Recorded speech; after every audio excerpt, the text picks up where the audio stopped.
Já, þegar ég var krakki þá las ég sjómannabækur, sögur sjóslys og svaðilfarir og ferðalög á sjó. Og einn sem ég dáði mest í minni fjölskyldu var móðurbróður minn, elsti bróður mömmu sem hét Valdi, kallað Vald á Blacknum. Hann átti skip sem lá, eða bát sem lá gjarnan hérna.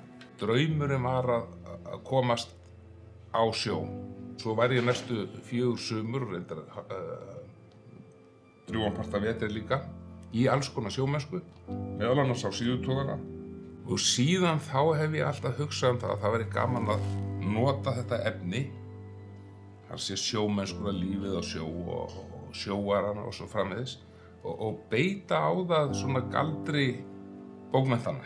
Það hefur mikið verið skrifað þetta svokallaða júlíveður, eða óveður á Nýfundnalandi. Og margar, ég hef lesið svona vitnisburði, frásagnir manna sem voru þarna, sem eru mjög áhrifamiklar. Og það einhvern veginn leitaði strax á mig því ég las þetta fyrst fyrir 20-30 árum. Að þetta væri efni sem væri gaman að nota. Ég sá lengi vel alltaf fyrir mér að þetta hlyti að verða eitthvað svona stór og mikil örlaga saga. Því það sem máli skiptir að skyndilega eru menn komnir inn í hvirfilbyl. Þeir eru í honum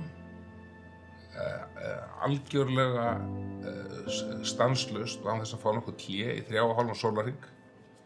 Og það sá tími sem skiptir máli. Ég vildi reyna að fanga hann.